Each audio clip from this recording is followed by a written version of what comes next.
Ken Lewis, CEO of Bank of America, in the hot seat today on the Hill, getting quizzed by Congress. Best way to tell you what happened is to simply show you this. Those operating under the color of our government's seal used any unreasonable influence or threats. Some perceived threat or abusive action. The Treasury and the Fed would remove the board and management of the corporation. If that isn't a threat, I don't know what is. It just seems very difficult to accept that that would not seem threatening behavior. Whatever threat or whatever word it is we're going to use for Mr. Bernanke and Mr. Paulson interactions. Can it be looked at any other way other than a threat? Good question, but I got a few of my own. Will Ben Bernanke be forced to testify on this issue? Will former Treasury Secretary Henry Paulson be called to account? And who's to blame?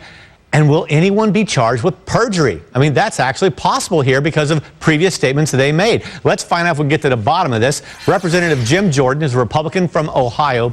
Dennis Kucinich is a Democrat from Ohio. Both sit on the Oversight and Government Reform Committee and were in on the hearing today. Congressman Kucinich, is anyone going to launch an investigation of Bernanke and Ken Lewis to see whether they perjured themselves before Congress?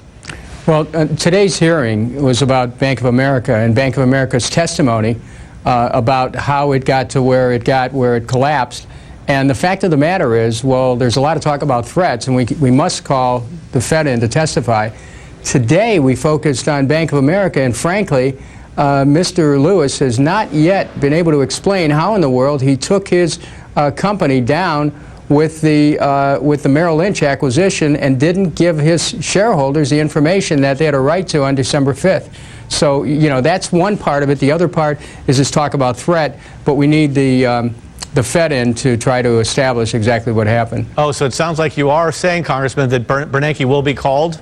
Yeah, he'll be invited. You know, I mean, the chairman has to make the invitation. I'm the chairman of the subcommittee.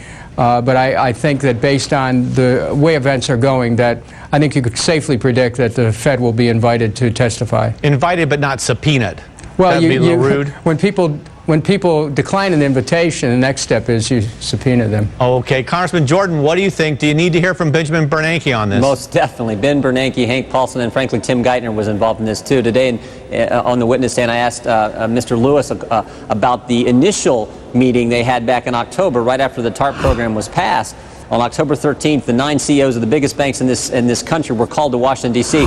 His testimony was they didn't know what the meeting was going to be about. They walk into the meeting, they're given a form, they have to sign it, put in the amount of TARP money that they're going to get, write it in themselves. The whole meeting, now think about this, the whole meeting took less than an hour. Billions of taxpayer dollars being given to banks. Some of those banks, based on the testimony we heard today, didn't even want to participate in the program, and yet they were forced to take it. That whole thing takes less than an hour with them coming in, not knowing what the meeting, they think they're coming in to talk about the overall economic situation based on the testimony that Ken Lewis gave us today.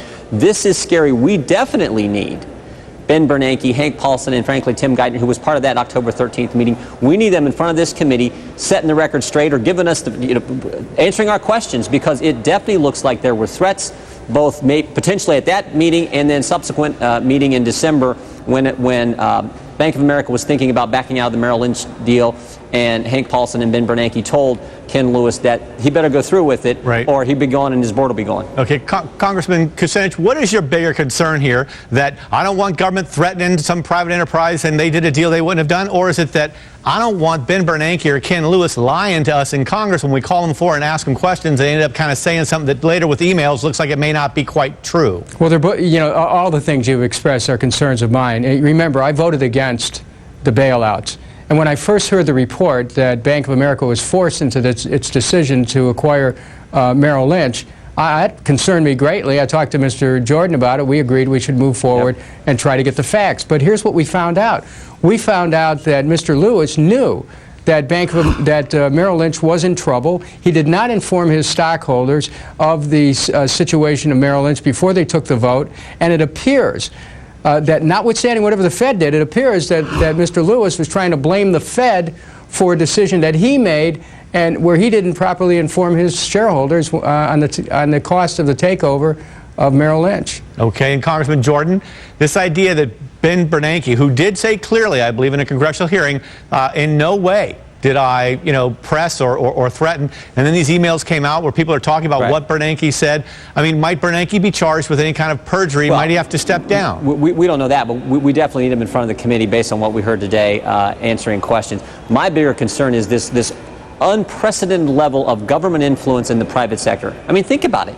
Payzar, Carzar, Auto Task Force, TARP program, and as in your first segment, coming soon to you and your family, government-run health care. This is unbelievable, and today just highlighted why we should have never started down this road. I, like Congressman Kucinich, have voted against every single bailout because this is the danger. I remember 8 months ago when we were first debating TARP, one of my colleagues said, we don't want the government in the boardroom.